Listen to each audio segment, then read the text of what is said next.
Samuel Levy was popping.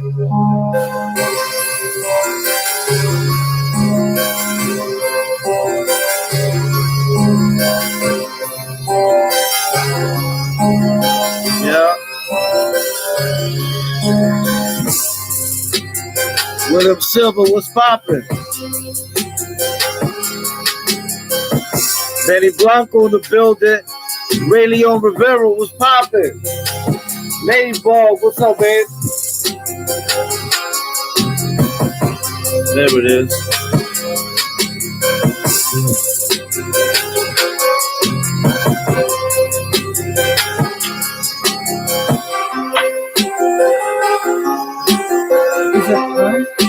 Yeah, it's on, but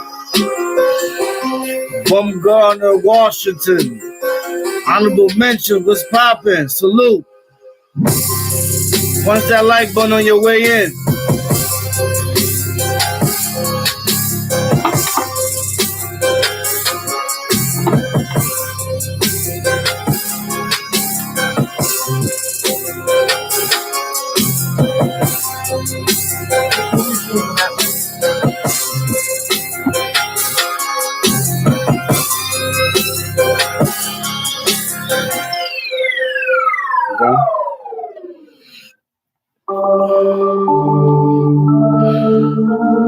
William Silver, what's poppin'?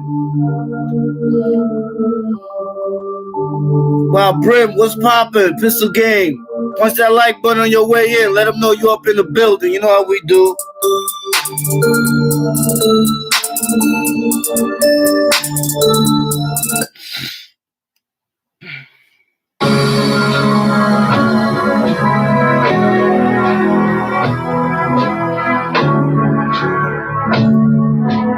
What's poppin'? You already know.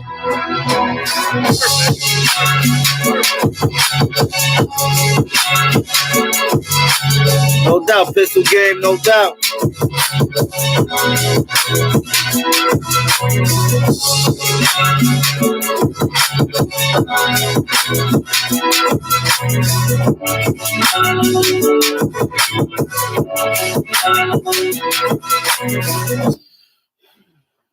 Let's talk about it. What's poppin'? DC Cashflow, salute, salute. They coming in, they coming in.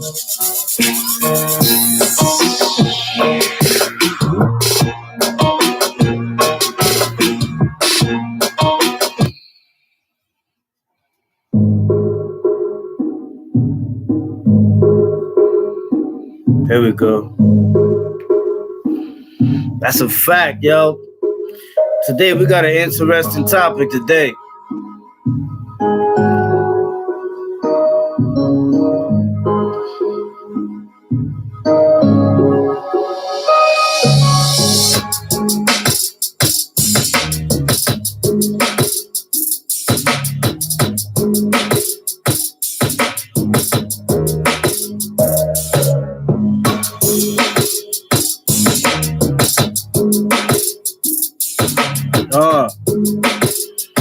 Hit that like button on your way in, man.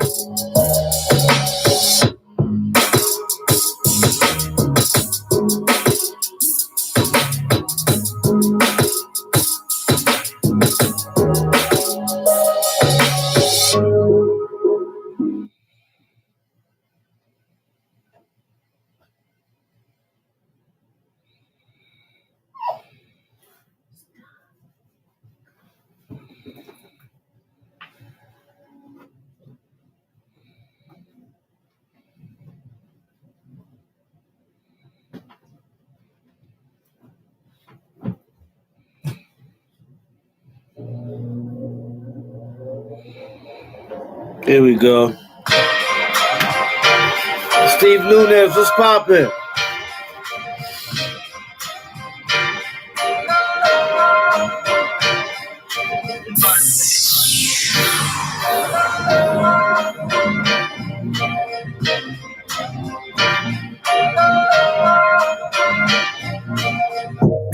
Yo, Reggie D, I see you.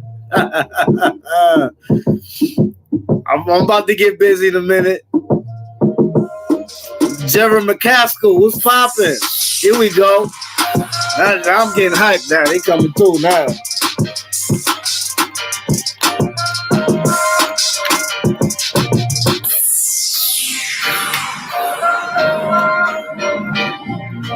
Shout out Young Devontae. Buck 50 Blaze, what's poppin'? Watkins Connor. Baltimore up in here, that's a fact.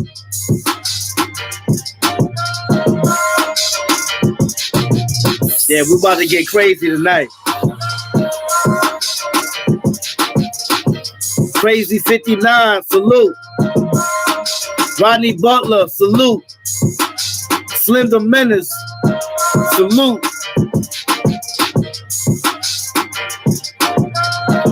What you stand for? OKC in the building. Willem Hassel, what's poppin'? A-Shine 001020, Long Island, salute. Brat. Power C, I see you. Sherrick Oliver, salute. Dan Valentino, Flatline. Billy to the Flatline. Billy to the Valentine. Salute from Florida. Florida's in the building. What's poppin', Florida? Cypress Projects, East New York in the building. Yeah. Damian Brown, what's poppin'?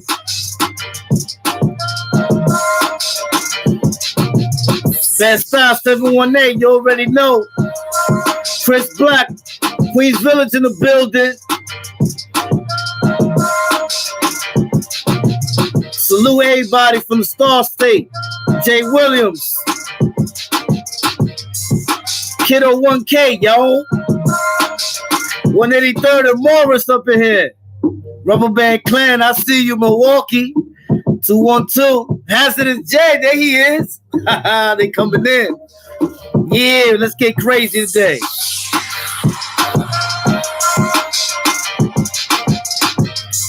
Dogman's Radio. Let me pin that. Huh? Oh, I can't pin, no. Yeah, yo, Dogman's Radio. That's definitely that's definitely part of it right there. But first, the first thing I want to do, because I'm gonna break this up in two. The first thing I want to do is a lot of people hit me on my DM trying to get jobs. So the first thing I want to do before I even go into the topic, or should I say deep into the topic, is I want to throw out some avenues for those that was looking for jobs. But before I even do that, right? Before I even do that, I want to say a few things. Number one, the first thing is it ain't hard to find a job. A lot of people make excuses. You talk about, yo, they ain't hiring over here, or I don't want to do that, and this, that, and the third. If that's your attitude, you're already defeating yourself before you even get to where you got to go to. So I'm letting you know right now, I'm going to throw out the avenues for y'all to go to them. They hiring. It doesn't matter if you got a felony or not. Everything has been shepherdized. Everything has been scrutinized. So the first thing I want to say is you got to have that want to do it. Because let me tell you something. There's 24 hours in one day. If you take 5 to 6 hours, maybe 8 hours of the day, and you keep yourself busy, you still got way more hours left to do whatever you want to do. And then at the end of the week, you still get a check and you get paid. So the way you got to look at it is like, you got to look at it like this. I'm ambitious. I need to get on my feet. So the first thing I'm going to do is I'm going to see what I qualify for. What am I willing to do? Right? That's number one. And then number two is where could I find where to do it at? Shout out Brad Hauser. I see you. Christopher Pena. Brent 5 to the tough. My own good. I see you. Salute, salute. You know what I'm saying? So since I've been home, I had like, let me see, 1, 2, 3. I had 3, 4 jobs already. You see what I'm saying? So in different areas. So the way you got to do it is you got to broaden your scale. You can't limit yourself. You know, Biggie Small said in his song, "Sky's the limit," and that phrase meant that, you know, you gotta go get it, and on your way to go getting it, you gotta keep away the things that stop you from getting it. You see what I'm saying? So, let me throw out the avenues.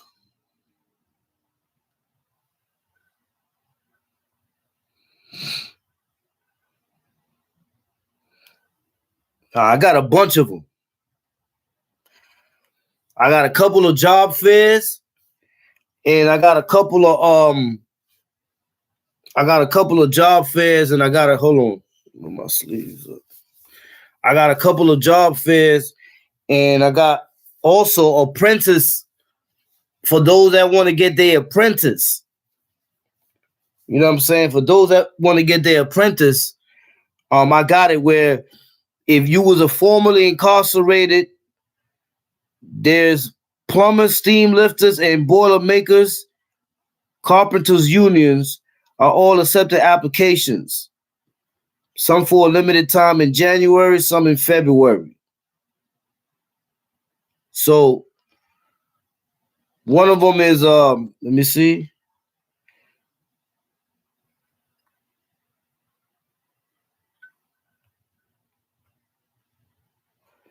One of them was the plumbers union.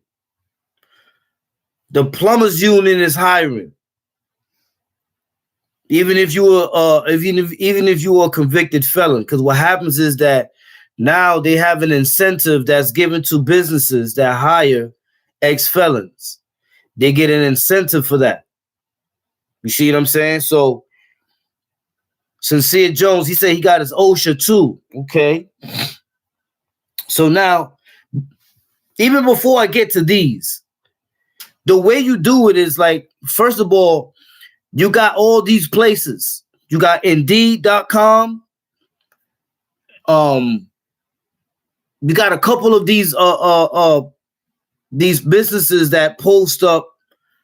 They post up jobs, and what you do is when you're doing your resume, then you put your qualifications on the resume, and then what they do is they match you with all the other jobs that they got. You know what I'm saying? So when you're in their system, then they start hitting you. They start hitting you with jobs. And all you got to do is apply for them. The more jobs you apply to, the more your chance is of you getting a job. If you just apply to 1, 2 jobs and then you wait for them, then you're going to be still waiting because you don't know how many people already applied for that job. So you got to make your odds. You got to make your odds better by applying for a whole bunch of them.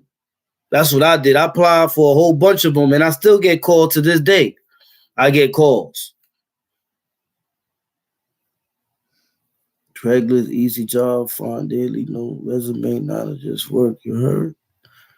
You got to have a resume, of course. I mean, you want to get a resume done, and a resume is easy to done. You could go to the library and do a resume. You got online. You got it online too, where they show you how to make a resume. You know what I'm saying? So it's everywhere about resume building. You know what I'm saying? So you got to look at all those things when you're job searching. You know what I'm saying? That's the main thing you gotta look. You gotta look at all those things. So like I said, you got Local 690 Plumbers Union. If anybody want to know about getting an apprenticeship in the Plumbers Union, hit my DM. They got a couple of openings still. If anybody want to be in the Steam Lifters Union, hit my DM. You know what I'm saying? They got a couple of openings there. If you're trying to get into the Boilermakers Union, they still got a couple of positions open. Hit my DM. And if you're trying to get into the Carpenters Union, hit my DM. They also got openings. The only thing is that for the carpenters apprentice, you got to pay $35. I mean, $35 is a hell of an investment for a license where you get paid $50, $60 an hour. So if anybody want an apprentice job, hit my DM. I got you. I'll point you in the right direction, and then from there it's on you. You know what I mean? You gotta fill out the app, and then you gotta take the test. And then, from then on, you good money. Now, job fairs. They got one job fair coming up on January 30th from 5 p.m. to 8 p.m. That's for anybody that's in the Bronx.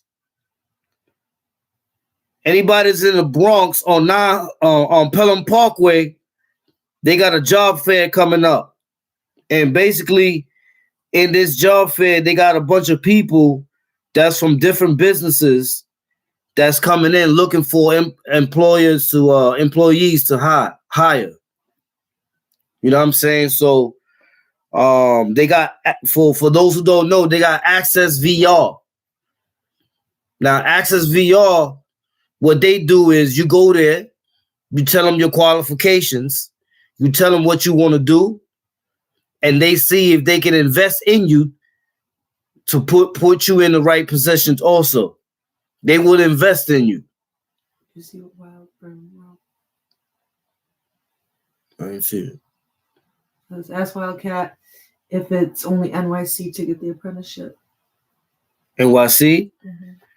New York City, yeah. These are New York City. New York City and New York State. Excuse me. New York City and New York State for the apprentice programs. Let me see now. Now you got construction help wanted. And the qualifications for this is you got to have an OSHA 30. I just saw a couple of heads that said they have the OSHA. If you got the OSHA 30, then you good money. They'll take a high school diploma or GED, and they got positions available in electrical, masonry, painting, HVAC, general labor, plumbing, and more. And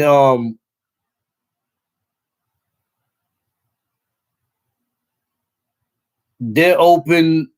They're open from 9 to 5. Hit my DM. I got you. Pistol Game said, where exactly in Pelham? Let me see. 900 Pelham Parkway, Bronx House. South Bronx, New York, 10461. Now they got another one.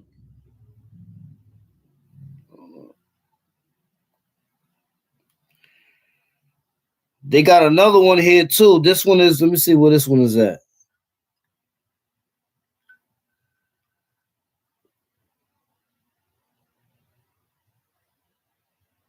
Oh, this one is for people who are on parole or probation. If you on parole or probation, they're looking to hire you here, and you could earn up to $18 an hour. You must be 18 to 30 years old, must be on parole or probation, must be unemployed, not in school, must have completed a period service work program, GED, and must be able to serve full time, 40 hours or more. Whew, that's the stuff that regular people is trying to get right now. But this business here, they just want people who have parole or probation. Because like I told you before, a lot of businesses get an incentive when they hire ex-cons. That's the way that the state did it with the budget. If a company hires an ex-con, then the company gets an incentive behind that for every ex-con that they hire.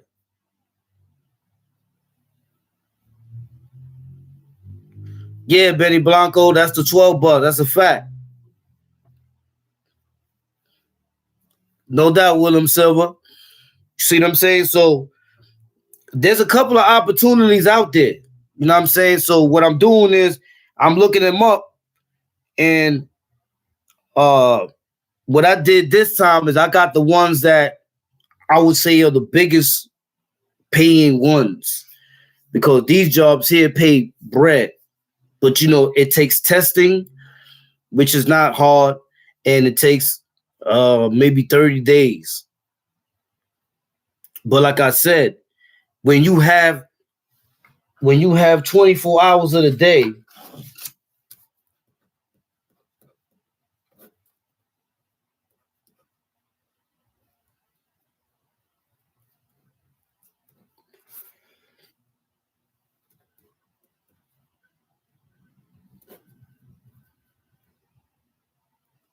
so what happens? You still got 16 hours. You see what I'm saying? 6 more to sleep, 10 more to play with. Is that a job fair you're talking about? No, I'm saying in general. Like, Someone said their friend just came home from doing 25 years and they wanted that info. Oh, all right. Yo, Pistol Gang, hit my DM. I got you. That one is sweet, to be honest with you. They also got the CDL training. If anybody want to take their CDL, they also got CDL training. Now, if you got a CDL, I also have people who are looking for people who have a CDL license.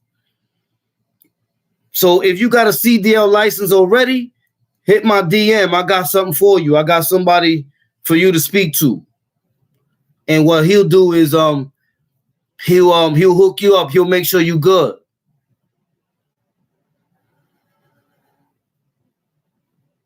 You know what I'm saying? So if like I said, these are just the highest paying jobs. Now, we could also query more smaller ones for those that basically want to, you know, I'm not saying that any job is small. Any income is an income. It doesn't matter what you're doing. An income is an income. Whether if you're in a supermarket stocking shelves, whether if you working nights and you doing maintenance, whether if you fixing a boiler, whether you painting, knocking something down, it's an income. It's a part of your day where you made it worth bread without you having to look over your shoulder, without you having to worry about an indictment, without you having to worry about anything other than just work, getting to work, coming home from work, and being good at what you do.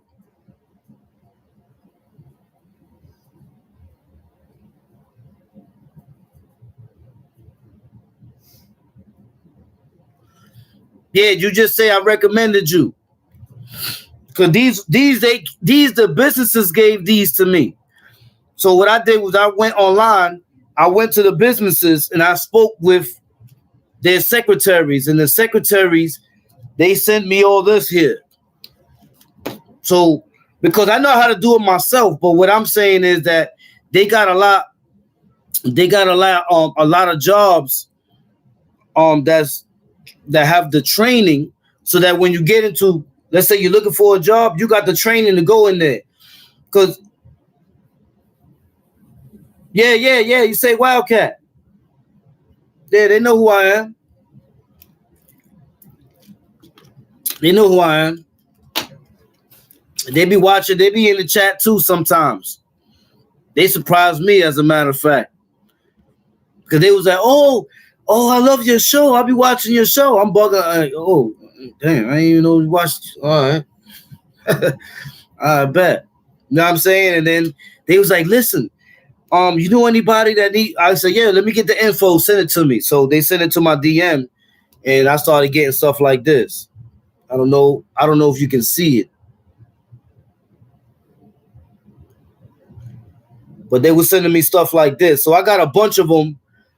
That they sent me. They sent me like a whole bunch of them. Matter of fact, hold up. Here's another one. This one here is in Harlem. And this one here is for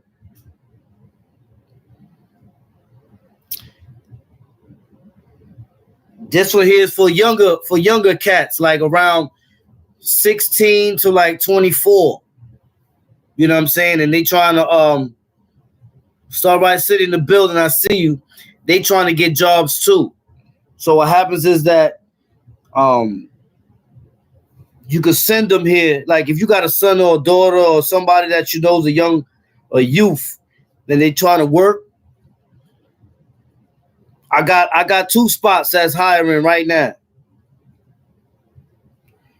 And they hiring ages from 17 to 24 who have not completed a high school diploma or a GED. So while they work, they spend about like for example, out of an 8-hour shift, they spend 6 hours working and 2 hours schooling, so that they can get their GED. So they get paid for those 2 hours, like if they was working, but those 2 hours they in school.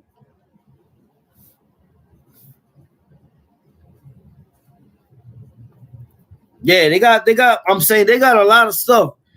But what I did was I spoke to these people, and they really like adamant about.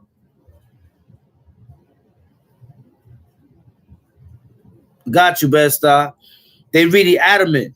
You know what I'm saying? They really adamant about hiring, about the Second Chance Act. Basically, that's what it's called, Second Chance Act. A lot of people come home, and unless they making excuses, you know, they need to get a job. They need to get an income. Because the only other thing you got is that you're going to go to social services. Social services is going to give you SNAP, which is food stamps. On top of that, you got to go through, now they ain't just giving you the food stamps like that. They're going to make you work for it anyway. You know what I'm saying? So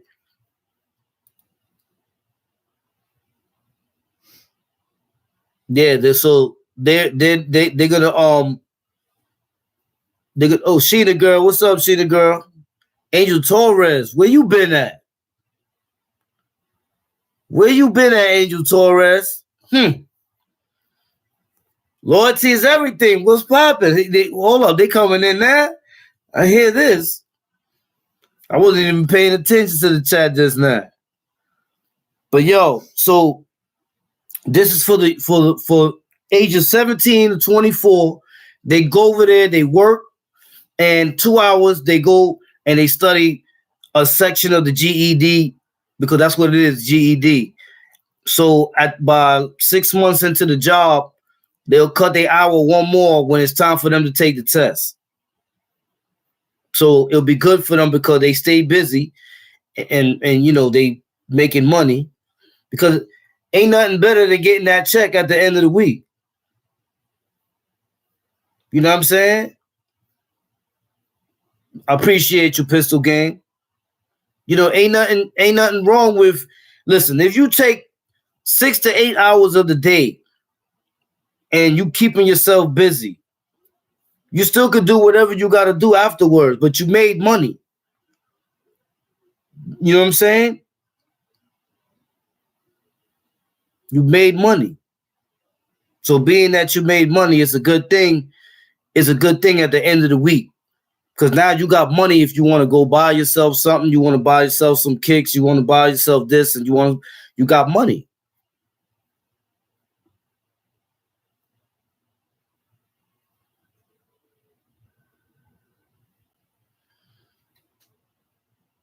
Yeah, if you ain't got no child stuff, I mean, whenever I talk in here, I don't talk to anybody that has anything to do with pedophile and all that crazy stuff, man. I'm talking about people who are men and women. You know what I'm saying? People with those types of cases, I can't help them because they got to get help first. You know what I'm saying? But for normal people, you know what I'm saying?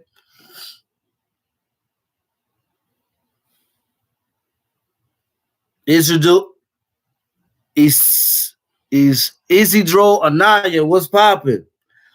Power C, I appreciate you, bro. Salute.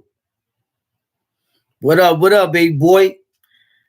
So those were like 5 job fairs and opportunities for people that want to make a lot of money. They all licenses that when you get those jobs, you'll be making at least $50 an hour.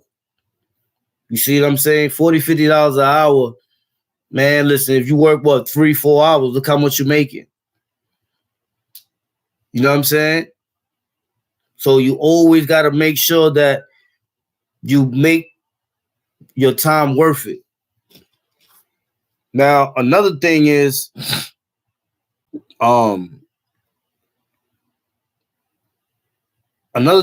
also like when you're job searching, the one thing that you want to do is build the hell out of that resume. You know, your resume doesn't always have to be jobs that you had that you was on the books. Your resume could be jobs that you had that weren't on the books. Because what a resume signifies is that you have a certain quality in a certain field. You have an expertise in that field. Not digital. You know what I'm saying? You need qualifications to be in that field. So you want to get the proper training. You know, there's a lot of times you go into jobs, like I'm working in a job. And the job that I'm working in, I'm the only one with certifications. These other people don't got certifications. They just been there for a while. So they groomed them into the job. And that Sheena girl, that's correct. That's happened to me a lot of times. And that turns ugly when you're overqualified for a job. Because then they start hating on you. When you're overqualified. Yeah, when you overqualified, then the people around you, they feel you as a threat. They feel you as a threat, and then they start messing with you and all the other stuff. Which is crazy because these people don't know. When you start doing stuff like that, then you cause friction. Your worth too, yeah, they gotta pay your worth. That's a fact. And the unions. I'll tell everybody this about the unions too. When you go into a job, the first thing you want to do is you want to make a copy of all the documents. So, for example, you go to a job, they say, "Yo, we need you to work here full time," right? So, if you're working full time, that's 40 hours plus, right?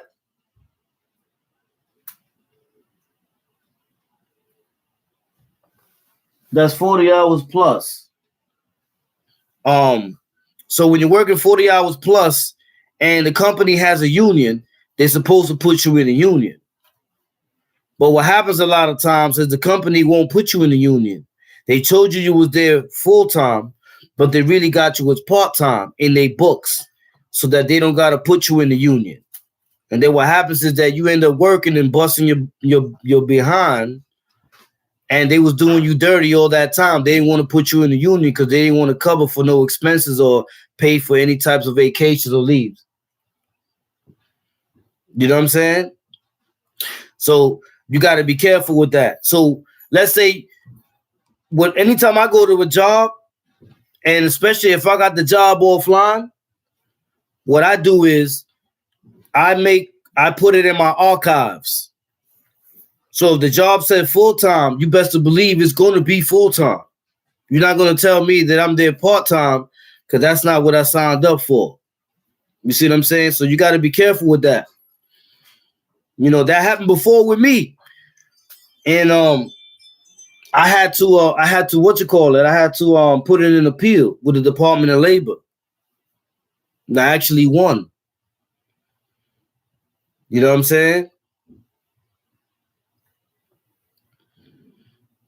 See, yo, I'm telling you, like, you got to be very careful, you know, because they play these games.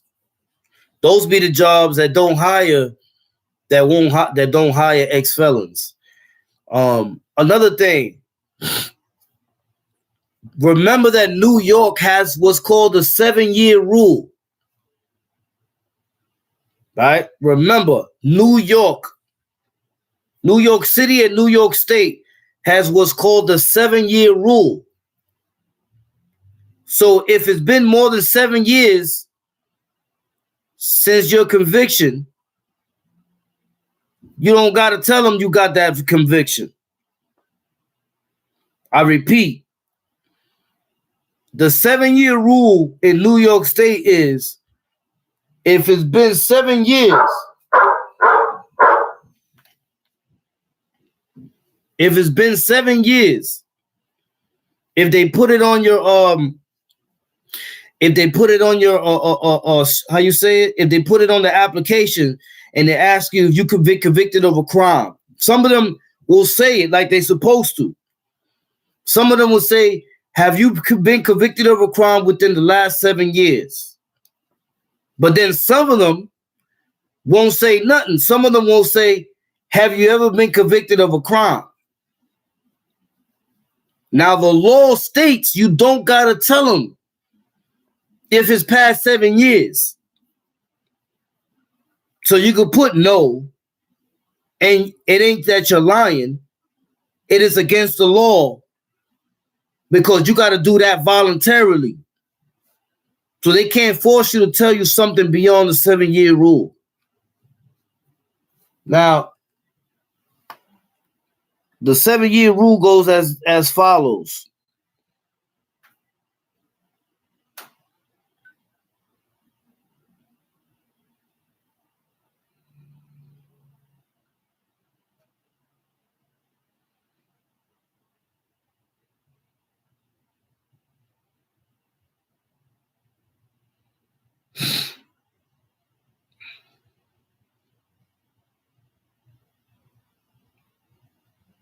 Here's it go.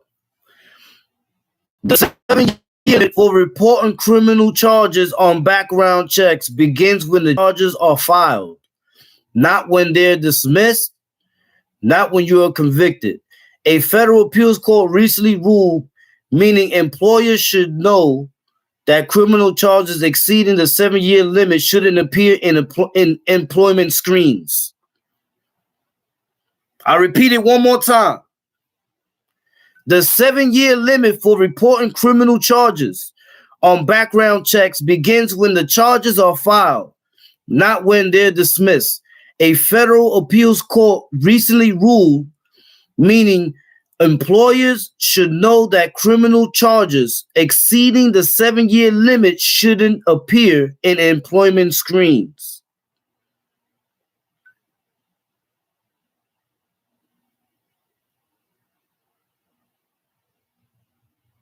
Now, in other states, it could be different.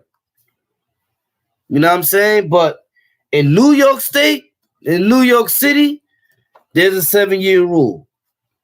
So you don't got to report anything. So anything after 7 years, if that's what you have, you ain't got to tell them. You put no.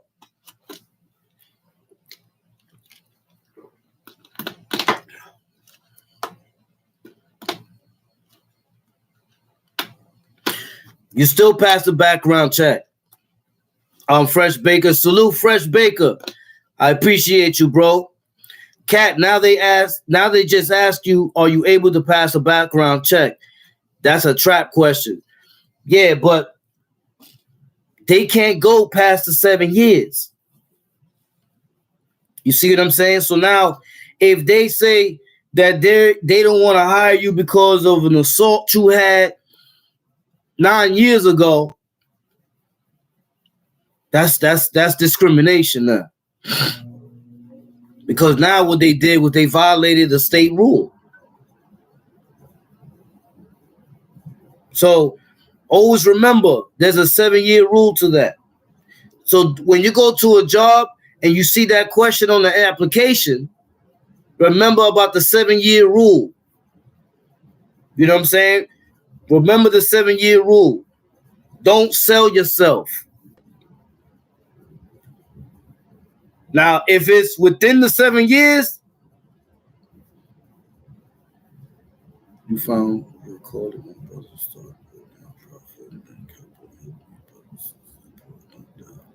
Got you, Don Digital. You know what I'm saying? So always remember that. Got you.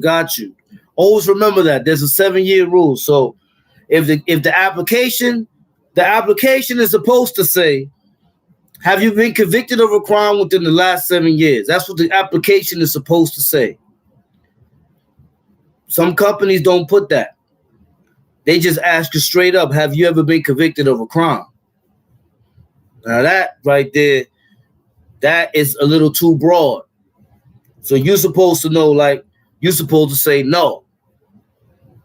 Because why would they ask a question that they're not supposed to ask that way? Because they being slick.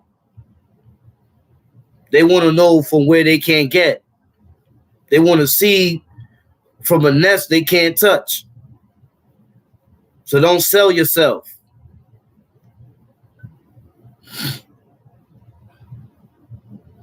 Can you get your record sealed or expunged? Yeah, you could get your record sealed or expunged. Anthony Lloyd, I'm looking for work for Wildcats organization by February. Anthony Lloyd, all right. You know, they had a company called Wildcats too back in the days. I don't know if they're still around. I was born a Wildcat. Yeah. Anthony Lloyd. Yeah. That's a fact. That is a fact.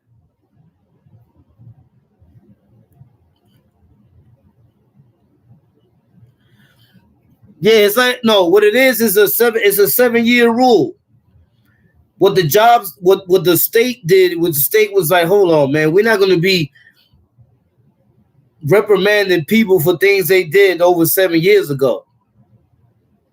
That's 10 years ago. That's too far. If it's something recent, okay. But something that's mad far ago, nah. You can't judge by the things you did when you was, you know, and that's one thing I learned when I went to jail. You know, you get judged by the things you did long ago. And you might not even be that same person. You see what I'm saying? So, you know, that's something that, you know, that's something that you got to think about, man, when you're doing these applications. But you got to remember that the main thing you want to do is you want to broaden up your scope.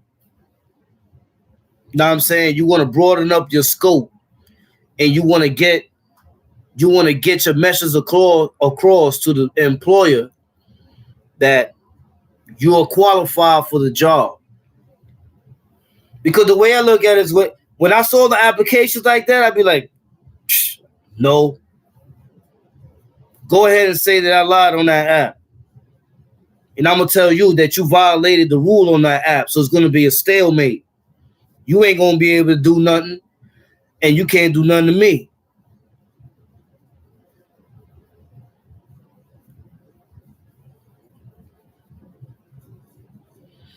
Yeah, the way you get your charges expunged or sealed after 10 years, this is how it goes.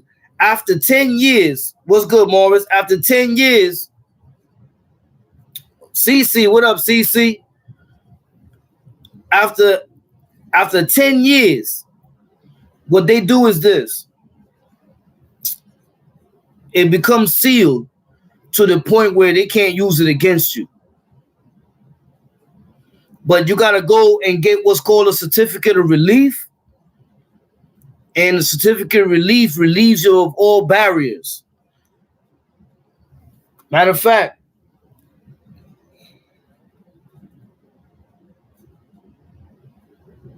I got that here too.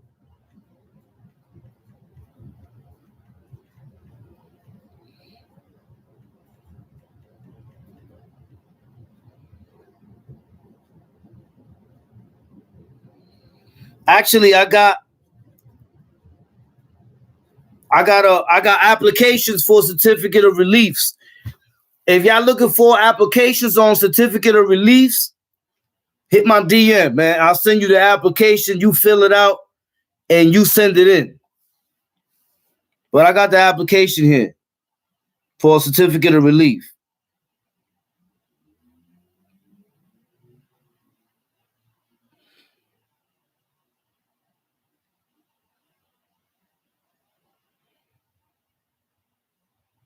I got it right here. Yep.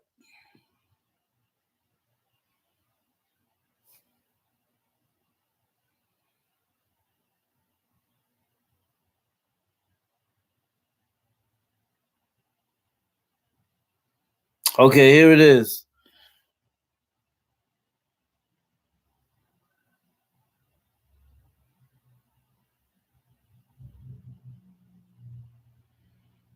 So, for example, if you got a conviction where you didn't do a state prison time, you could get a certificate of relief like that real quick. Facts. They give certificate of reliefs for people that do state times faster than they do for those that did time.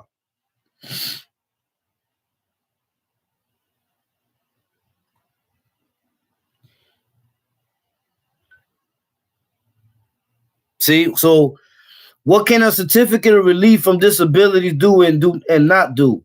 In general, correction law 701 provides that a certificate may relieve an eligible offender of any forfeiture or disability or remove any bar to employment automatically imposed by law by reason of conviction of the crime or the offense. So basically, that's what happens when you get a certificate of relief. When you get a certificate of relief, then they can't use that against you. But they have what's called a 10-year rule. Remember, we spoke about the 7-year rule. They also have a 10-year rule.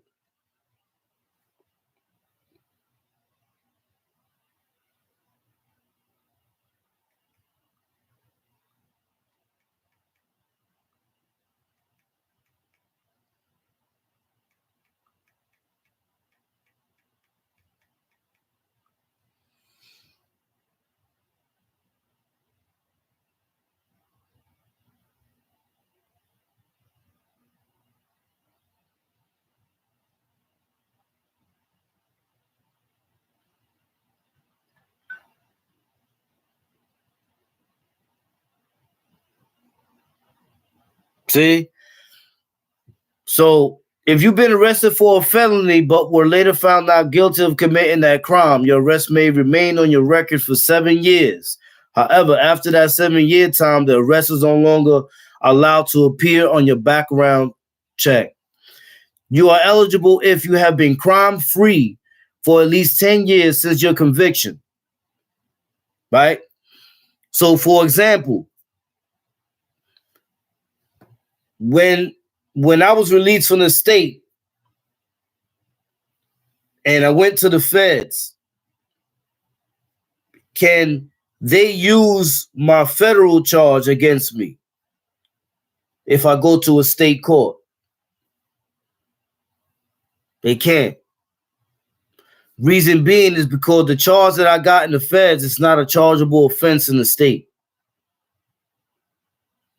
So therefore, a lot of times when they do background checks, they don't see those charges. They're looking for state offenses.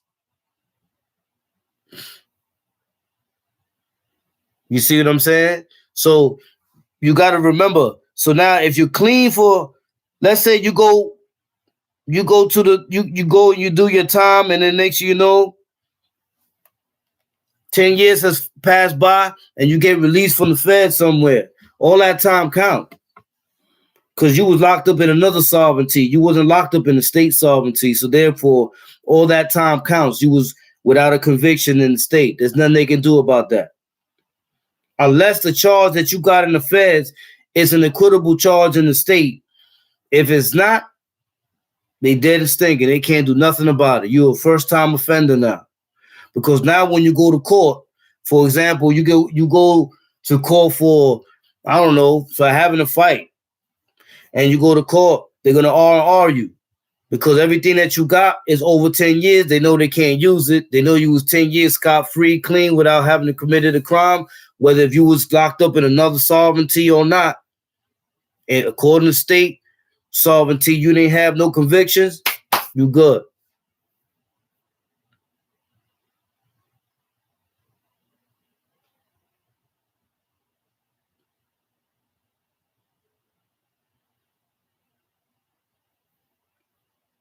Oh, nah, it wasn't that. Loyalty is everything. Because, like I said before, I don't ever blow up my own spot when I go in these institutions and none of that. I don't, you got to be a chess player. G's up. 3 years for misdemeanors, 5 years for felonies. Actually, it's 10 years for felonies, G's up. It used to be 5 years. It used to be. Salute, Hasliz.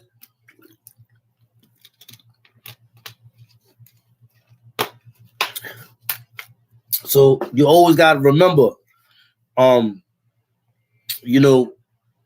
these rules are there. They're there to help us. You know what I'm saying? Those rules are there to help us.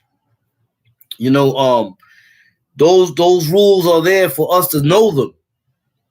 They're there. They're not keeping it a secret. But if you don't read, you won't know. That's what it boils down to.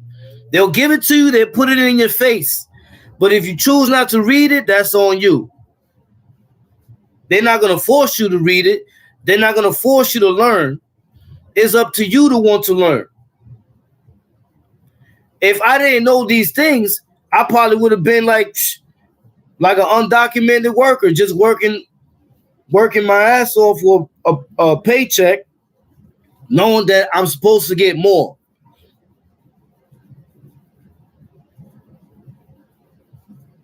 Que lo que, Face 147. You know what I'm saying? They'll do you like you don't know nothing. I've seen this happen a lot of times, man. This is why we got to be able to absorb and learn, and not jump into things, and then we don't have a lot of things going. King Ed, tell the homie Mel Cross. Oh, I got you.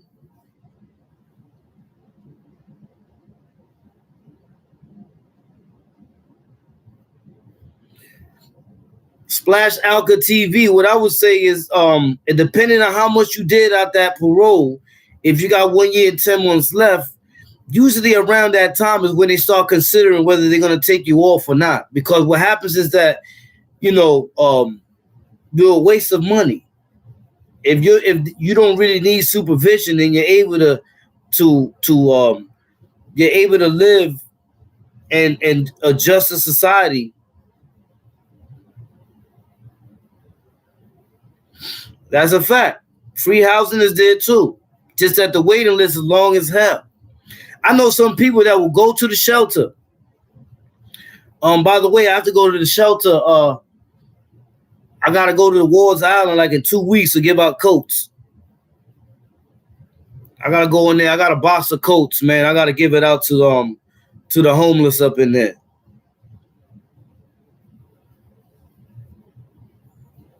You know what I'm saying? But yeah, you know, you gotta research all these things because they're not gonna enforce it upon us. Question: I want to go to Canada with a DWI. F me up. That's a good question because Canada got real strict. Canada got real strict for you to cross over there.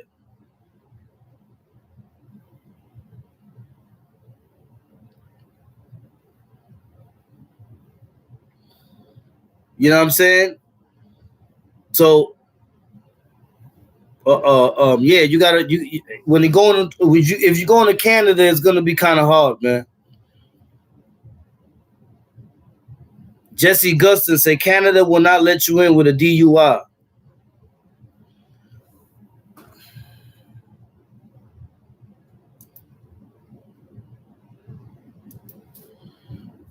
Yeah, Canada's not gonna let you in with it. They got strict, man. And the reason they got strict is because dudes blow the spot up. You know, you'll be surprised a lot of things that dudes blew the spot up on. You need a passport now for Canada. Yep, you need a passport. I think you do. Henry 4625. He said, if you had a DWI or DUI in the last 7 years, Canada is not letting you in.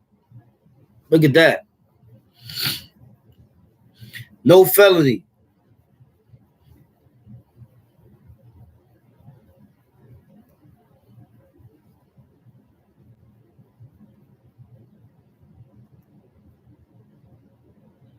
So all these things is good to know, you know, but the information is there. You know, a lot of prisons are full of law libraries. But you'll be surprised how many people go there to actually study and research their case. Most people go to the law library to meet with somebody else from another block so they can do their little whatever they're doing. Crazy JoJo, salute Crazy JoJo in the building. Crazy JoJo 1335. I see you, baby boy. You know what I'm saying? So everything is there. But some people don't take the time to say, yo, let me see what this book got to offer. That's a fact, Ladybug. Shout out JoJo 1335. You know what I'm saying? You don't know.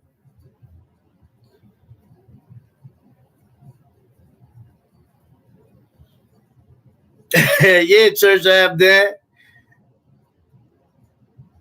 Allentown, Bethlehem, PA checking in. Salute, Allentown, Bethlehem. You see what I'm saying? I used to work out there in Allentown. I worked out. I was part of a business out there. I was doing a marketing business out in Allentown. But we was getting paid through the applications when we was doing the energy companies. Salute his institute. I was out there. I had a lot of fun at Allentown too. Allentown was a fun spot. I ain't gonna lie. I like Allentown. But yeah, you know what I'm saying? Like, all this knowledge is there. You just gotta go and get it. Salute Miss Playful in the building. What's up, Miss Playful? Shout out Miss Playful. Shout it up in the building. They coming in here. But all these places and all this knowledge is there. All you got to do is you got to be able to go and seek it. You know what I'm saying? And once you go and seek it, you find it. You know what I mean? Because that's how it goes. You know what I'm saying? Brad Hauser, I see you, baby boy. You know, I definitely always say, man, that they're gonna put it right there for you. It's just you're not gonna want to go get it, and it always ends up being that way. Liberty, facts, Liberty app. You know what I'm saying? So let's make sure that we stay on top. You know what I'm saying? And we stay on top of these things. Cause like I said, you go to jail when you go inside the law library, there's gonna be like 2 or 3 dudes that's actually studying a case. And you know what? People look at them like they crazy. But they the brave ones. They the ones that's gonna get their time either reduced or they're gonna end up walking out the door. Because a lot of these lawyers, when you speak to them, they know if you're ignorant or not, and they know if they can get over on you or not. You know what I'm saying? If they know they can get over on you, they're just gonna hit you with everything.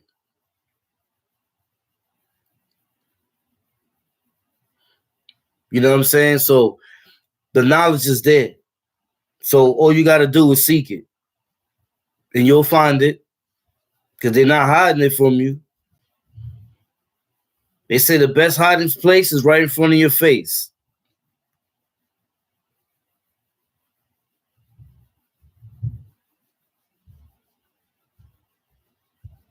You know what I'm saying? But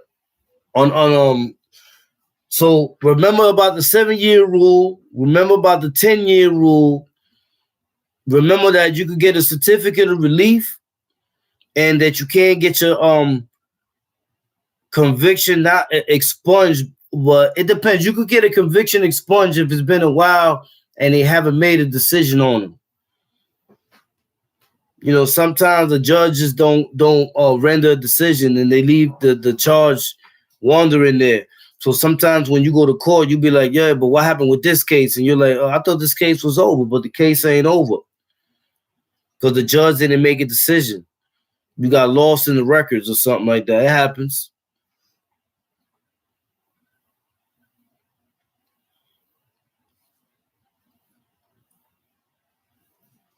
There's a troll in here.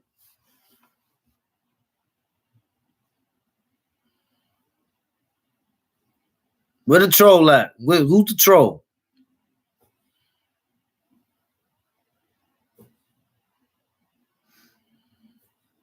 So,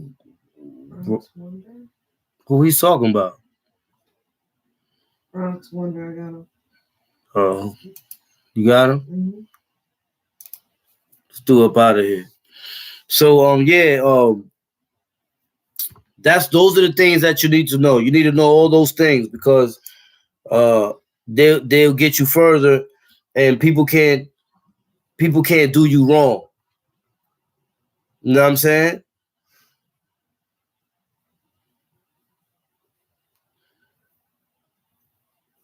Yeah, I don't pay no mind to them birds, man. That's probably one of them Captain Bailey's friends. They probably tight that I knocked this stupid ass out back in the days. You know how that go. But yeah, all the other water I knocked out, his friends. He used to live in Hicksville too. That's crazy. I was just in his town. But yeah, anyway. You already know how that go, man. People just can't take a loss. But yeah, you know how it goes? It goes like this. We're going on to the next segment. So I just want everybody to know, if you're trying to look for a job, you're really sincere about working, making some bread, holla at me, hit me in my DM. Don't worry about if you got a felony. Don't worry about if you're on probation. Don't worry about if you're on parole. Hit my DM. I'll link you. That's a fact. You know what I'm saying? I took the time out to show you the rules so that you know the rules. And I took the time out to show you, how you should go about certain things so that you're on point. You know what I'm saying? That's what we're supposed to do with each other. We're supposed to put each other on point so that when the next man goes, he don't go in there blind. Don't send your brother or your sister into a cave blind. Let them know what they're walking into and let them know how to deal with the obstacles they're about to face inside where they walk into. You know what I'm saying? That's very important. You know what I'm saying? And we need to get a lot of our youths And a lot of our peoples, man, we need to get them off the streets. You know what I'm saying? Make your time worth it. If you work 6 to 8 hours a day, and you do that every day, and at the end of the week, you get a $500 check. If you times that $500 check or $600 check by 4, what are you looking at? You're looking at $2,000 a month or more. So if you budget yourself, you got money for food, you got money for a studio, and you got money for clothes. And from there, you elevate and you get higher in position, or you find another better job. And then guess what you do? From there, you get paid more. You see what I'm saying? And that's all because you sacrificed what? A little 8 hours of the day. 8 hours that you would have been sitting down doing nothing in the BS.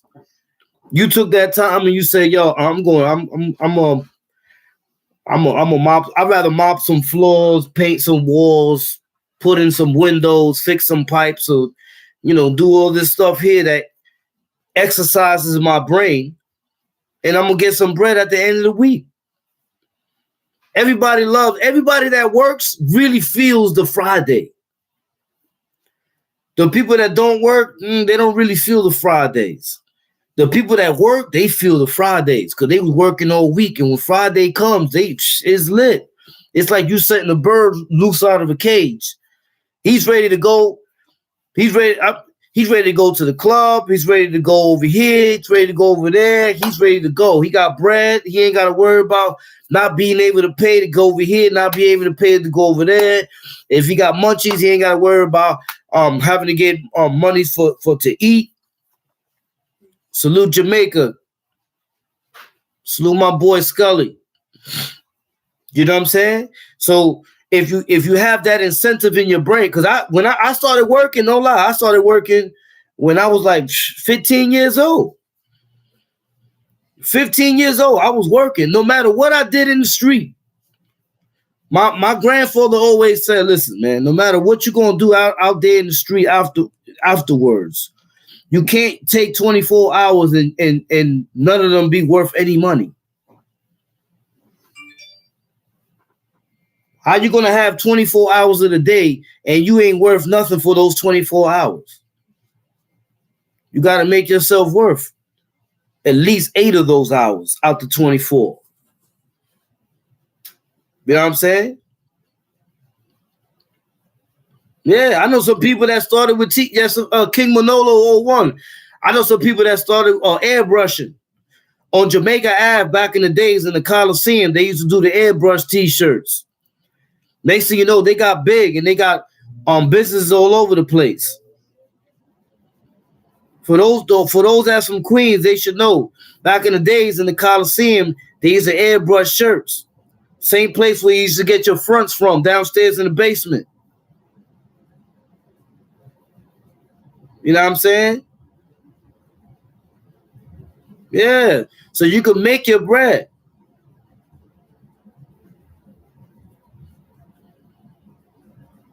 Now that takes us on to the next chapter. Now I want to speak real quick of why I said by the titles what you stand for. Now, what you stand for is a big statement. Salute Ladybug in the building with the fist. Punch that like button, Spartans. Salute Ladybug. Ladybug, it's my boo right there. You know what I'm saying? So you gotta, what did you stand for? You ever ask yourself that?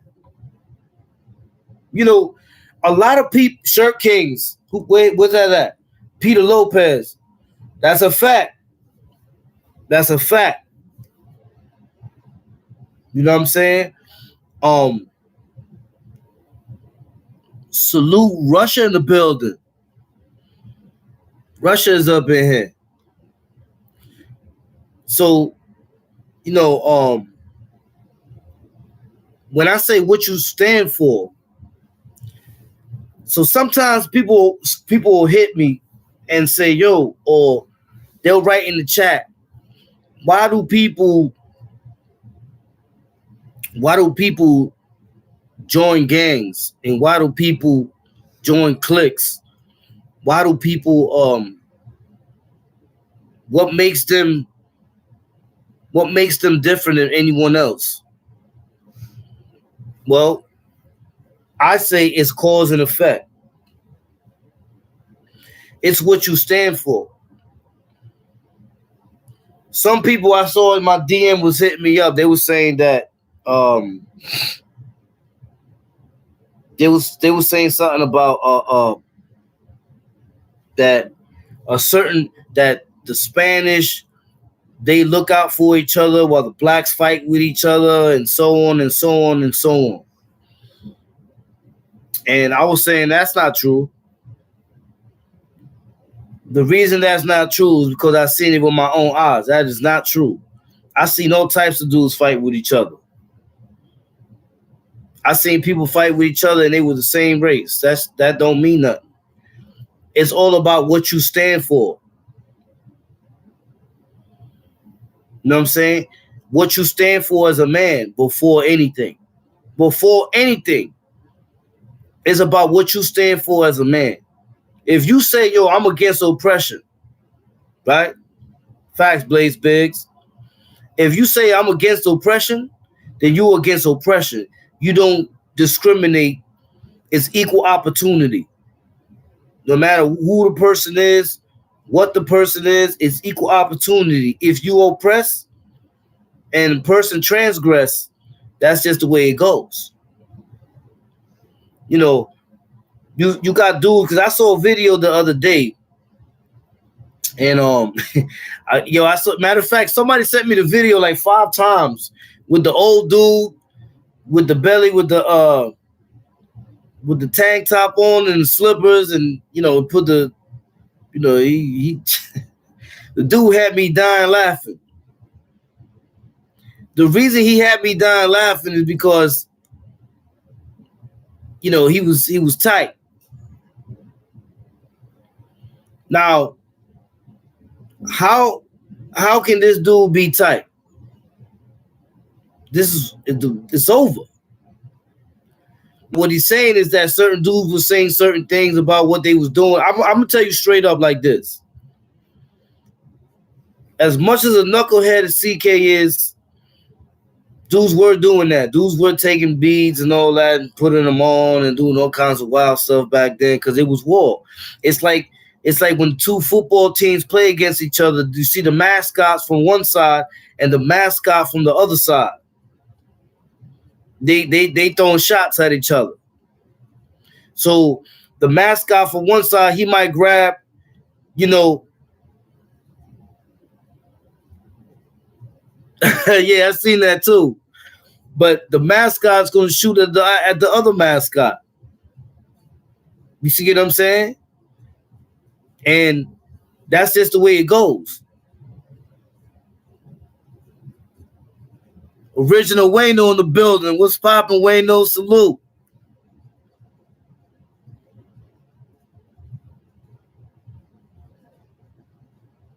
Ooh, William Moultier. It's a fact. It's a fact, y'all. You see what I'm saying? So it's about what you stand for first before anything. What you stand for as a man first before anything. So, for example, look, Blaze Biggs. And you know what? Blaze Biggs, I heard that before from a Nieta from Puerto Rico. He told me that. He told me that same thing. Because over there, they have beef with the insectos in Puerto Rico. So I know that whole thing right there. I know about that, Blaze Biggs. It's to the point where we can't go and segregate Oppression. Oppression is not segregated by race. Oppression is segregated by salute Killer Kev in the building. Salute Kev. Love, bro. It's by what the person does. So at that time, you had a certain class of people, they got big, and it happens with everybody. Once you get too big, you get too dominant, and then everybody else suffers the consequences of your dominance. And then that causes what? Oppression. So you may not start that way because I remember 9899, I was hearing the same way they would talk about the Kings were oppressing, and they was in the beginning. You know what I'm saying? They got a little too crazy because they got big. So was the Damus was wilding in 98. They was out there wilding in 98. I was reading the newspaper and I'm over here like, what? We cut a lady. What the hell is this dude doing? Cutting a lady? What?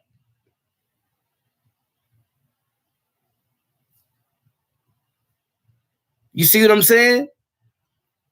Yeah, I remember Warpath. You see what I'm saying? So you gotta look at all these things. It goes everywhere. Everyone does that. When a certain faction of people become dominant, they become oppressive because of their dominance. You see what I'm saying? And sometimes it's needed. I ain't gonna lie. Sometimes it's needed, but sometimes it's not. Sometimes it's not needed. I'm gonna give you an example of how it's needed sometimes. For example,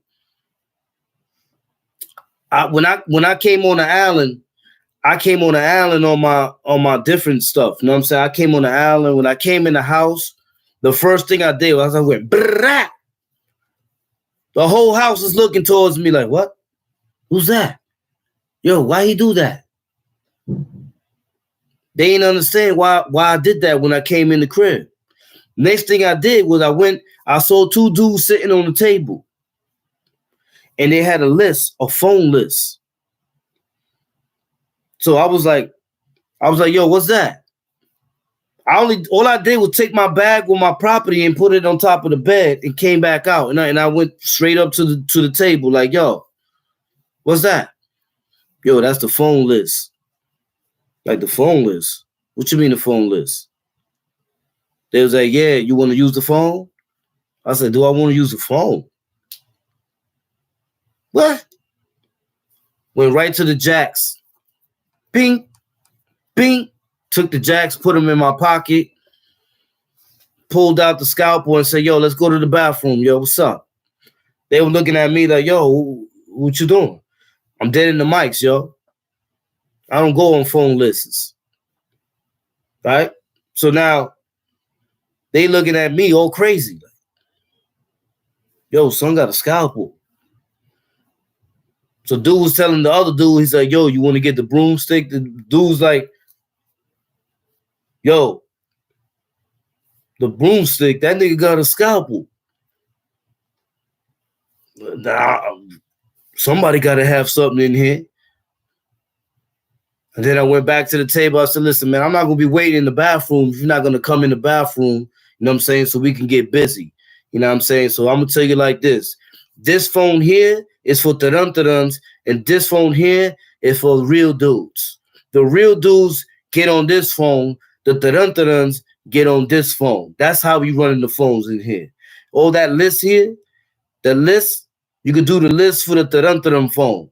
For the real dude's phone, we won't do slot time. But then they was confused because they was like, yo, do you know that the phones ain't the same no more?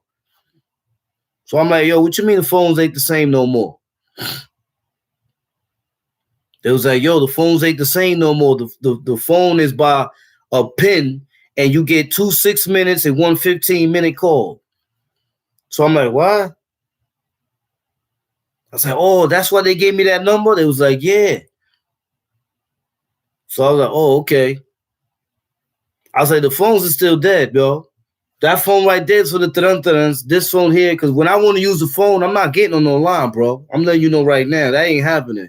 And if one of my mans coming up in here, he's not going to wait in no line either. He's getting on the jack where I'm going on.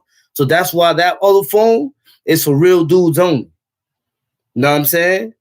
And that's how this is going to go. So that little list that you're doing, you could do it for the tarantaran phone. But for the other phone, that's for real dudes. So if a real dude pops up in here, which what happened, my man Versace came. Whoop. And when my man Versace came, he was like, yo, Cat, who got the mic? I was like, I got the mic over there. The other, don't touch that other mic. That's for the tarantarans. You get on the mic with me over here. And that's how I kept it.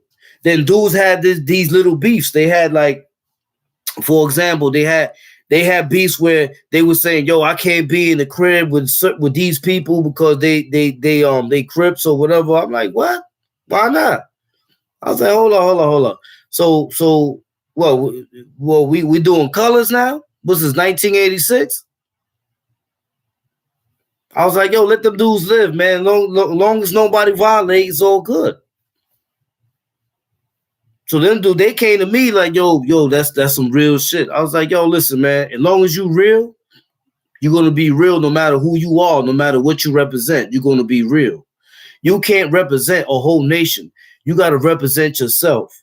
You could represent a faction of that nation, and people respect you for being who you are, what you represent as you as an individual. But you as a whole, there's going to be too many odd ends that you don't represent. And those odd ends, they're not part of who you are. Because at the end of the day, it's what you stand for. It's always going to be about what you stand for.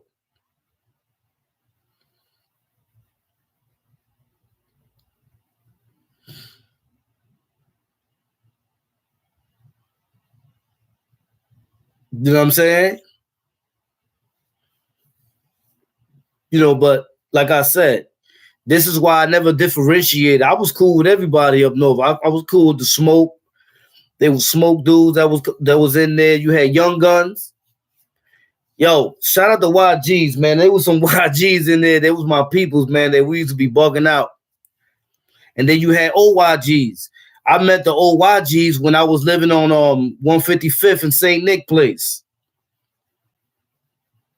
You see what I'm saying? So there's real in everything, but at the end of the day, it's what you stand for. If you a person that stands for being real, being authentic, then those that are just like you are going to gravitate towards you like Velcro. You remember, right, Kev? Young Guns? You had Teflon. You had Crip. You know what I'm saying? You had Young Guns back then. And they still got them now, Young Gunners. You know what I mean? And when I came back to the island, I was messing with a lot of Young Gunners.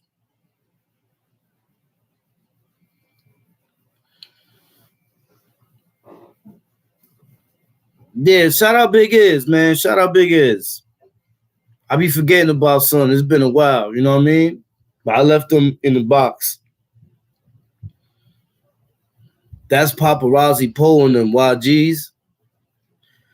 Oh, I mean, Paparazzi Poe and them. I never met them, but I met the YGs that was in that was locked up with me.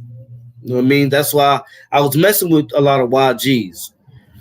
You know what I mean? They do their thing too, because not all YGs are good, but the ones that I met, they were solid.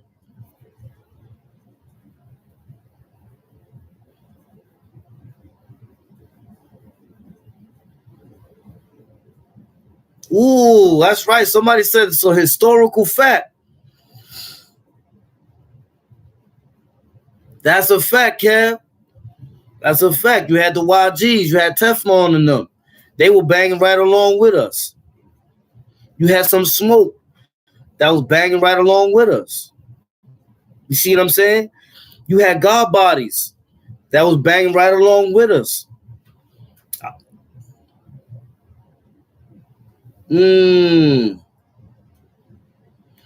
Queen's Finest, salute. I appreciate you, bro. To Warren Butler. Double I legend from East Orange. You know what's crazy? Queen's Finest. I was living in Newark in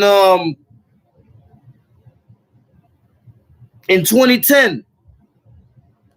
I was living in Newark, New Jersey, and I heard about Son.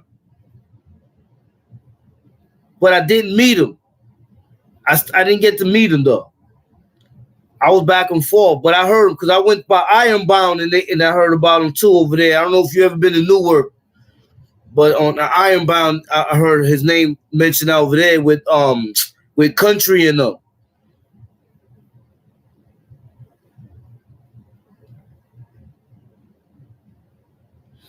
What resulted in all that banging? Respect, basically.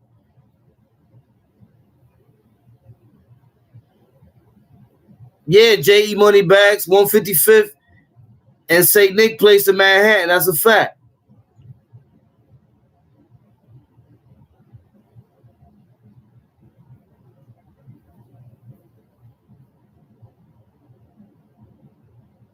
Ah.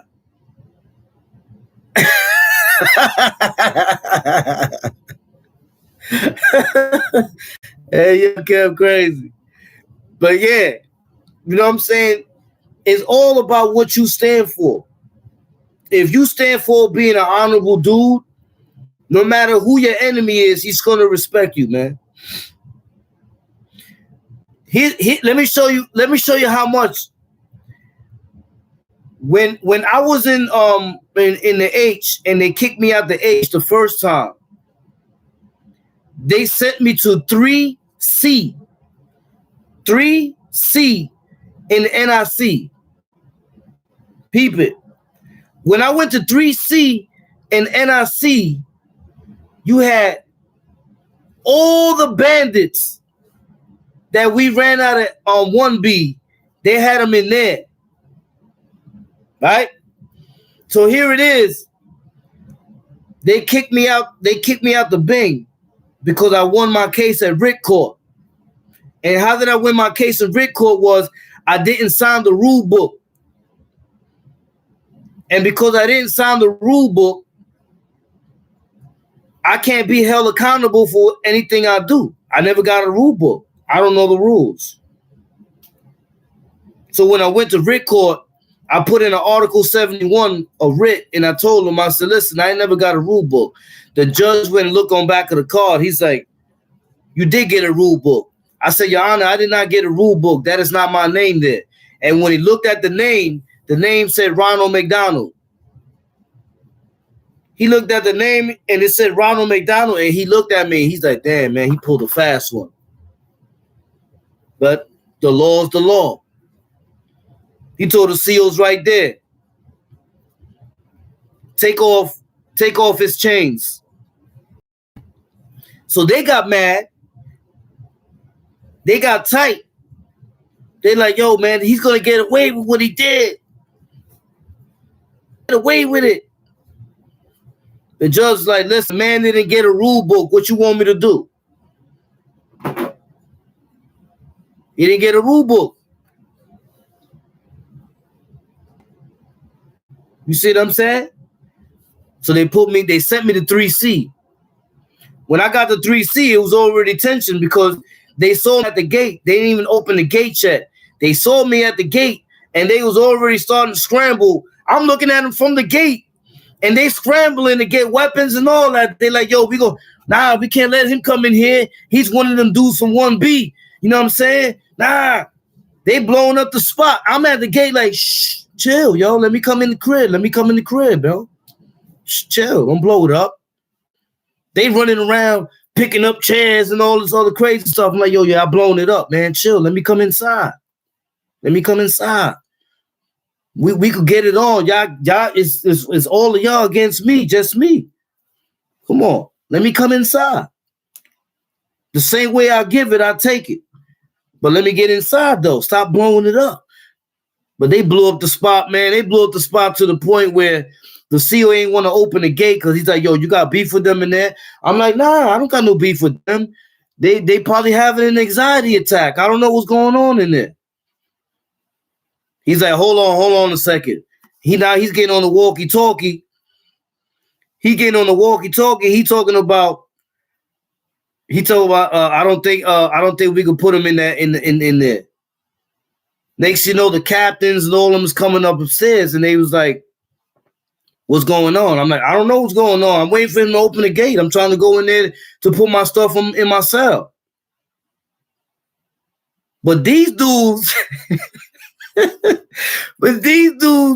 were all standing there, holding on the chairs. What they had? I think one dude had a space bar banger. Yo, it was crazy. They didn't even let me get in the crib. I'm trying to get in the crib. I have a losing chance. I'm telling you right now. I'm not winning that one because it's like 9, 10 of them. And it's just me by myself. You know what I'm saying? But let me come in the crib, though. We could get it on. Let me just come in the crib.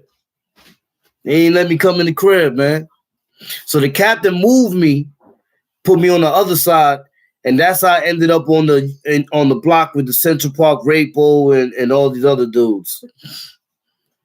Noah Rivera, salute. I appreciate that. Yeah, tomorrow's Red Stripe. You already know. Noah. Tomorrow we going ham.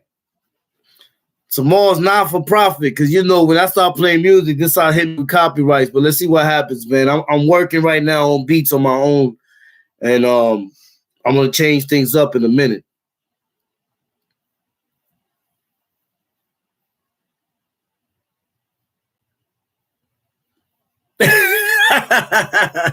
Yo, William Silva. Yeah, I tell everybody to chill, man, because at the end of the day, listen. I mean, at the end of the day, we moving on, man. You know what I'm saying? We moving on. Ladybug, salute. Ladybug want to boogie. We're going to boogie in a minute. You know what I'm saying? We're definitely going to boogie in a minute.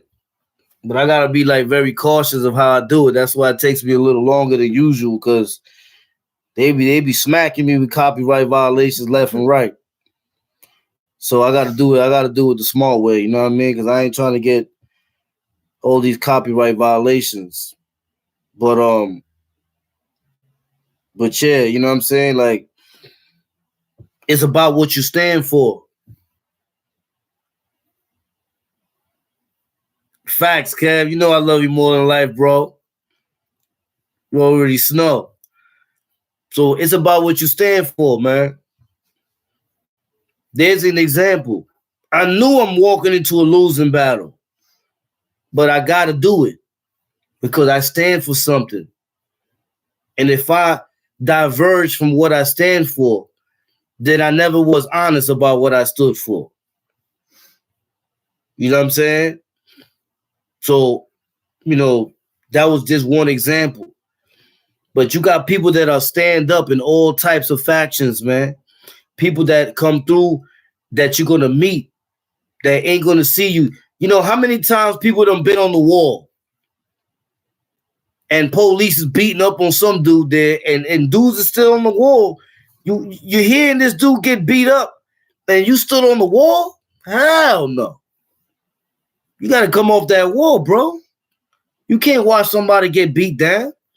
You got to come off that wall.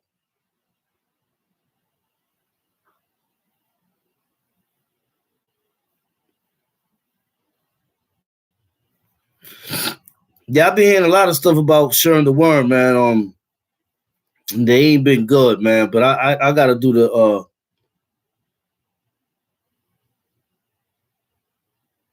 psych. Maybe, I'm not sure. I think maybe yeah, but I'm not sure. You know what I'm saying? But you know, like I said, you know, you gotta look at it for what it is. You know what I'm saying? It's about what you stand for. No matter who you with, who you down with, individually, what you stand for as a man. Bang. Matter of fact, Rockstar. Yeah, I'm getting on my rock star right now. But yeah, it's about what you stand for. At the end of the day, that's what it boils down to. You know,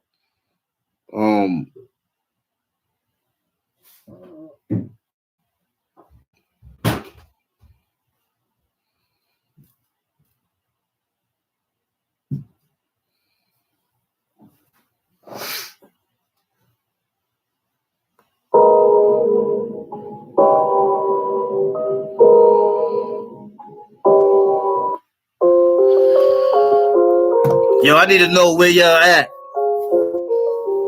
I just like the sound. Where you at? Let me know where you at, man.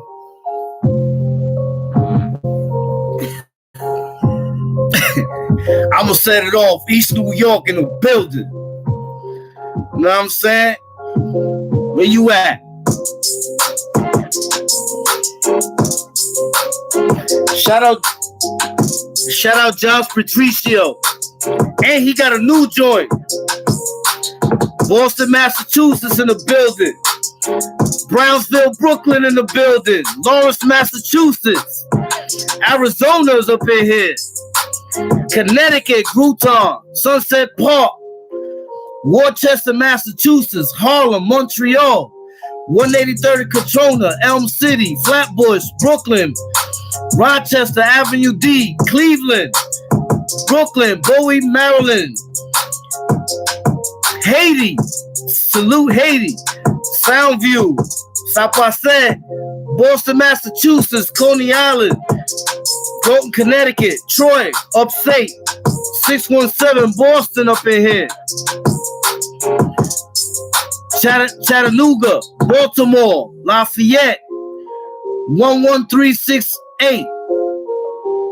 Virginia, Yonkers, Maryland, PA, St. Peters, Florida up in here. I got you on, Mike King. Yonkers, Dominican Republic. Let's get it. Let's get it. Wyckoff and Gowanus, Bradford and Pickens, Red Hook, Baltimore, Park Slope, Morris Mania, Wallace Ave, Corona, Yonkers, New Haven, Connecticut, 182 in Aqueduct, East New York, 159 Sugar Hill, 155th Sugar Hill, Rikers Island, Bushwick in the building, Baltimore, Martin East Ave, Corona, Queens, 196 Marion, 183rd, you heard? Williamson Ave, West Coast. Facts. Shout out to West Coast. Trezor, New York. Lafayette Gardens. Kingsbridge. Shout out Kingsbridge. Mexico City. New Lots. Brrrr, New Lots. Facts. Best style. Like the sound. Brooklyn House up in here. San Antonio, Texas. It's a fact. South Bronx, South Bronx, Queens Finest, Cypress Ave, shout out Cypress Ave, East Baltimore, Jay Breezy, 5 Borough, what's good?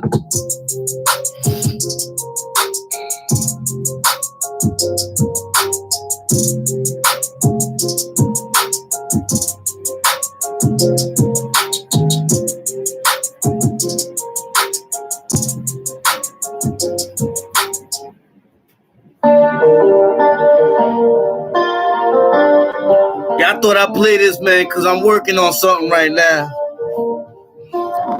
You know, it's been a while since people got deep in their music, man.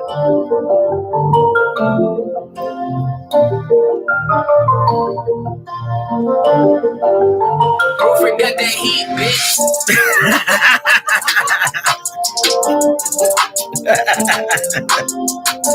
Hey, yeah. Yeah. Tommy Gunn Martinez, shout out Tommy Gunn Martinez, say game over. Que lo que es, dímelo. Shout out Wash Heights, man, in Dykeman. Where Wash Heights and Dykeman at? Matter of fact, for Wash Heights and Dykeman, I gotta end this one with a little story on Caballo. So if you from Wash Heights or you from Dykeman, I'm gonna let you know something about Caballo in a second. 161 in Broadway. Facts. I used to live on 161 in Broadway. Behind Punta Cana.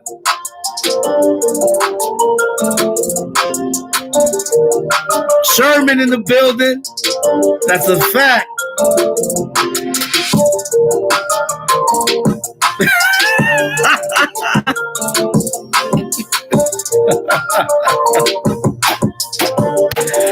Yeah.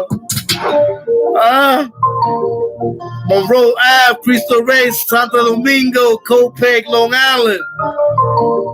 Kingsbridge, man. I had a lot of fun in Kingsbridge. I used to live on Mapes. Was it Mapes? No. I used to live in Kingsbridge.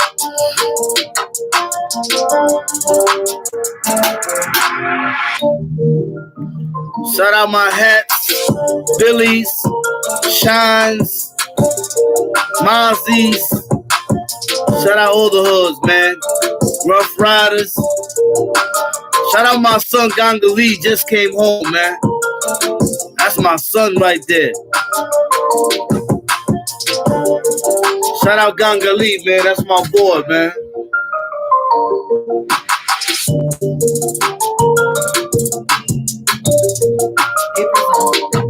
Huh? April D's on. Oh, April D, salute. Salute, April D.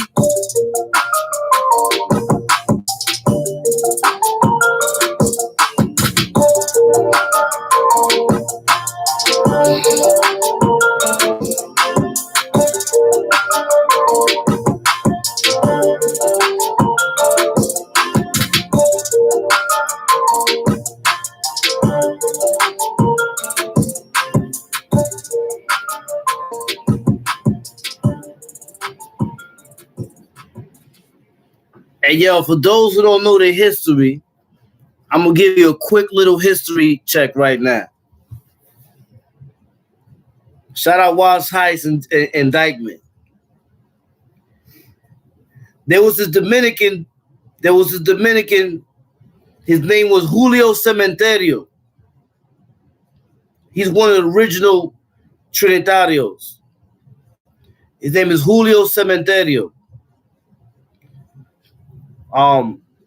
He was there with Caballo and them when they formed the Trinitarios in 2 Block. One day, me and Julio Cementerio, we was in the Beacon. And we was going out to the yard.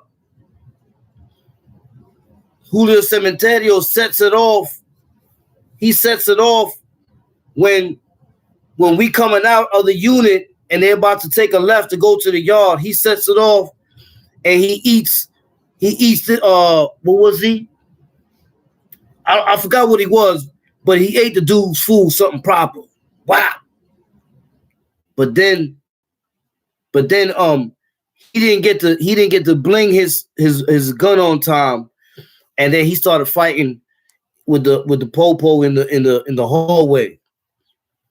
So then I'm behind him, but they got somebody holding the door.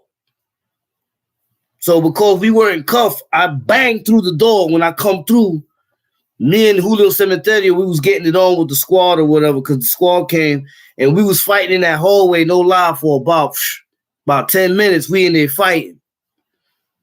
They beat the hell out of us though. But Julio Cementerio ended up going to North Facility and he blows another dude over there.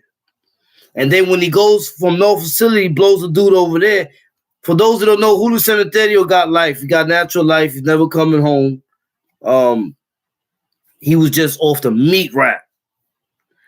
You know, when I be here, when I be around a lot of Trinitarios, they never mention him.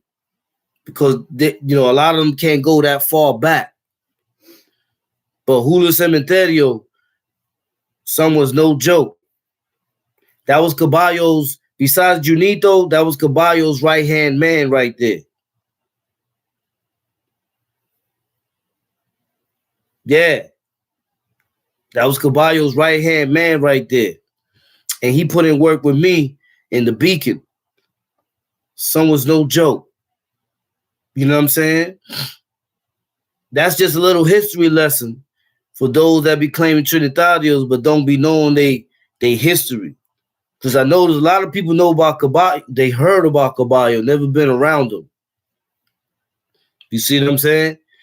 But son was a heavy hitter. He was part of the reason why, people started looking at Dominicans differently. Like Caballo was with Luca and Mercedes. That's a fact, Jay Breezy Farborough. Lucas too. And Mercedes. Mercedes was my uncle. That was my uncle. He died in Attica. He died in his sleep. Yeah, that was my uncle Mercedes. Miguel Mercedes. You see what I'm saying? He died in Attica. Yeah, salute Mercedes. Mercedes was doing this thing too. He was part of like the Jerry Curls or Ball Busters or something like that. He was doing his thing in Attica for a long time. You know what I'm saying? And that was Caballo. Anytime Caballo used to come around me, he'd be like, yo, I was just with your uncle in Attica. You know, they love Mercedes. But they had a tight bond within them. Yeah. Yeah. You know what I'm saying? So a lot of people they don't know the history. You gotta remember, always ask about a dude named Julio Cementerio. Ask about him. Son was no joke. Son was giving it up. Where's Stan at? Stan is in Otisville, Kev. I was surprised to see him over there. He used to sit at the table with me and Tut. Yeah, he's still over there. Him and Tut still over there.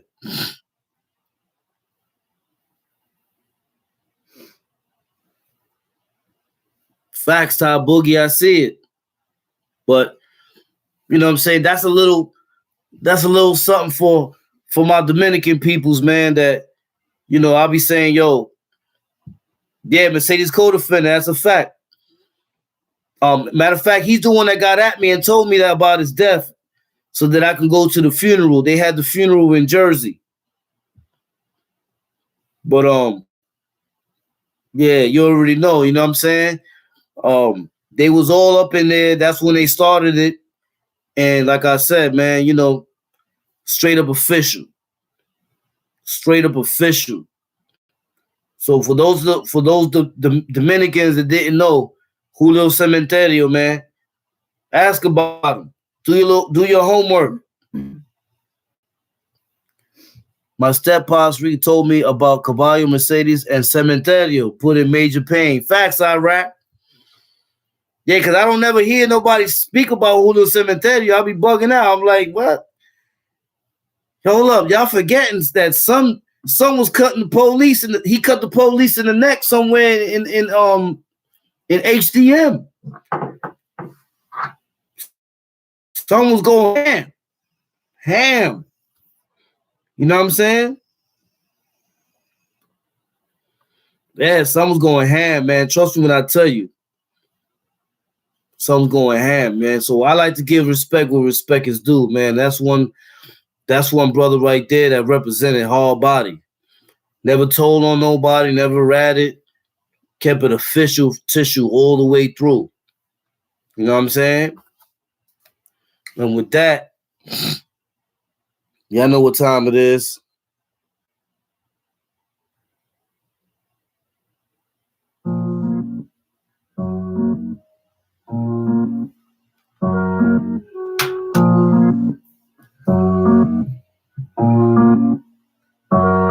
I just like the sound of it. Know what I'm saying?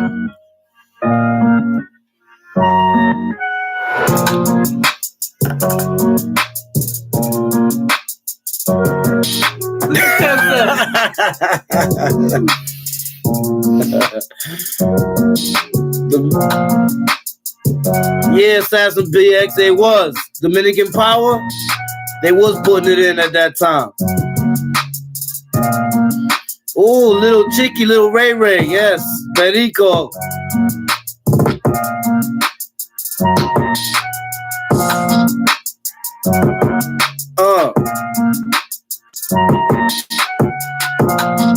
Let's get it.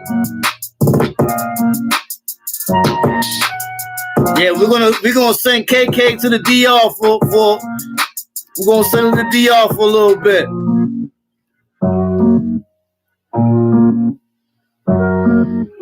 I just like the sound of it. Salute April D, I appreciate you.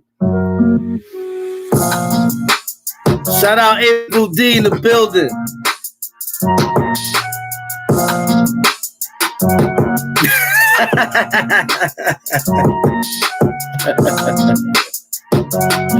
Oh, shit. Come on. Dollars from Uptown. Brah.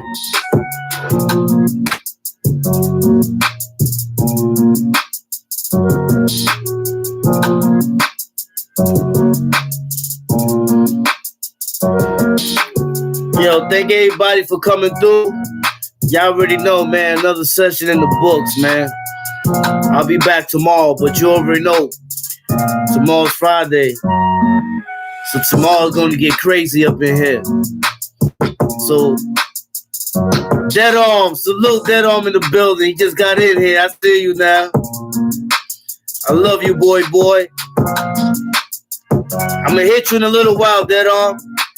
But yeah, tomorrow we'll be back. But you already know tomorrow. Make sure you got your Henny.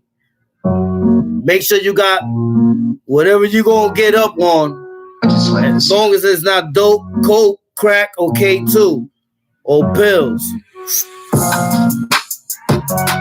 Know what I'm saying? Tomorrow's Red Stripes. We doing Red Stripes tomorrow, you heard? Red Stripes. I'm telling y'all gotta go to the store and get them Red Stripes. Them shits be having a nigga nice.